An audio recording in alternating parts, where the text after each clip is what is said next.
Saudara-saudari yang terkasih, jumpa lagi dengan saya, Romo Thomas Suratno SCY, dalam Renungan Harian Pelita Hati hari ini, Rabu tanggal 16 Desember 2020, hari biasa dalam Pekan Advent yang ketiga.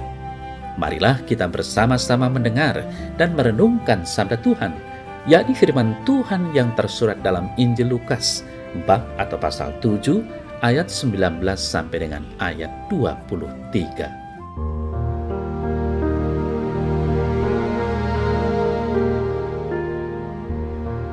Pada suatu hari, Yohanes memanggil dua orang muridnya dan menyuruh mereka bertanya kepada Yesus, "Engkaukah yang akan datang itu, atau haruskah kami menantikan seorang lain?"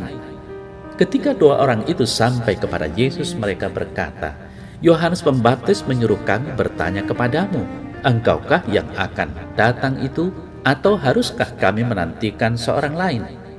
Pada saat itu Yesus menyembuhkan banyak orang dari segala penyakit dan penderitaan dan dari roh-roh jahat. Dan ia mengaruniakan penglihatan kepada banyak orang buta.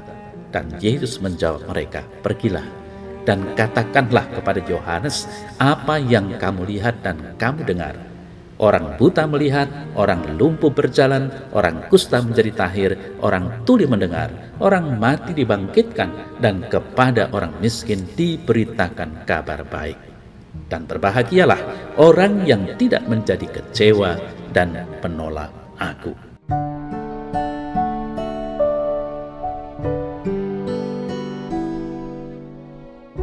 Saudara-saudari yang terkasih, ketika mengalami kemalangan, berbagai pertanyaan mungkin berkecamuk di benak kita. Mengapa ini menimpa saya? Kalau orang lain ditolong Tuhan, kenapa saya tidak? Mengapa Tuhan yang Maha Adil dan Maha Kasih tega membiarkan saya seperti ini? Mungkin saja pertanyaan serupa terlintas dalam benak Yohanes Pembaptis. Saat itu, ia dipenjara karena keberaniannya menegur Herodes yang mengambil istri saudaranya sebagai istri. Murid-murid Yohanes bercerita tentang segala mukjizat Yesus. Pertanyaan Yohanes melalui murid-muridnya menyiratkan ketidakpuasan, seolah ingin menantang Yesus membuktikan keilahiannya dengan menyelamatkannya. Namun, Yesus hanya meminta murid-muridnya melaporkan mukjizat yang mereka lihat. Semua itu jelas menunjukkan dialah Mesias yang dinanti-nantikan. Dia tak perlu membuktikan apa-apa kepada Yohanes. Saudara-saudari yang terkasih, mungkin Anda juga sedang bertanya-tanya mengapa Tuhan tak kunjung menolong. Anda mulai meragukan bahwa Dia benar Tuhan yang Maha Kuasa, Maha Tahu, Maha Adil, Maha Kasih. Tengoklah kemegahan karyanya melalui alam semesta. Renungkanlah kehidupan Yesus yang nyata dalam sejarah, penebusan dosa oleh kematiannya di kayu salib dan kebangkitannya dari maut. Tidak ada alasan meragukannya ketika kita mempercayai kedaulatannya. Kiranya Anda tidak menjadi kecewa dan menolak Tuhan hanya karena Dia tidak memenuhi keinginan Anda. Saudara-saudari yang terkasih, sadarilah bahwa tindakan seseorang sudah menunjukkan siapa dirinya. Sering kita temui orang-orang yang sungguh-sungguh baik, hidupnya selalu diberikan untuk membantu sesamanya. Banyak orang pun mengenal dia orang baik. Orang-orang pun bisa mengenal orang yang culas dari tindakan dan gerakan-gerakannya. Kebaikan dan keburukan seseorang dilihat dari tindakan dan maksud tindakannya. Saudara-saudari yang terkasih, ketika utusan Yohanes datang dan menyampaikan kepada Yesus, Yesus pun menjawab dengan menunjukkan tindakan-tindakan yang telah diperbuat.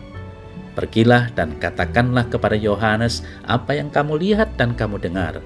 Orang buta melihat, orang lumpuh berjalan, orang kusta menjadi tahir, orang tuli mendengar, orang mati dibangkitkan, dan kepada orang miskin diberikan kabar baik." Nah, saudara saya terkasih, orang lain bisa menilai kita dari tindakan dan perkataan kita.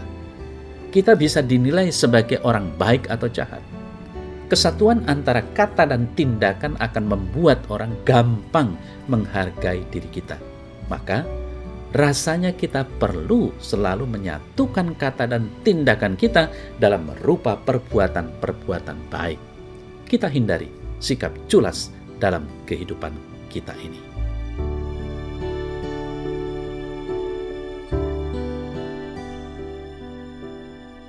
Dalam nama Bapa dan Putra dan Roh Kudus. Amin.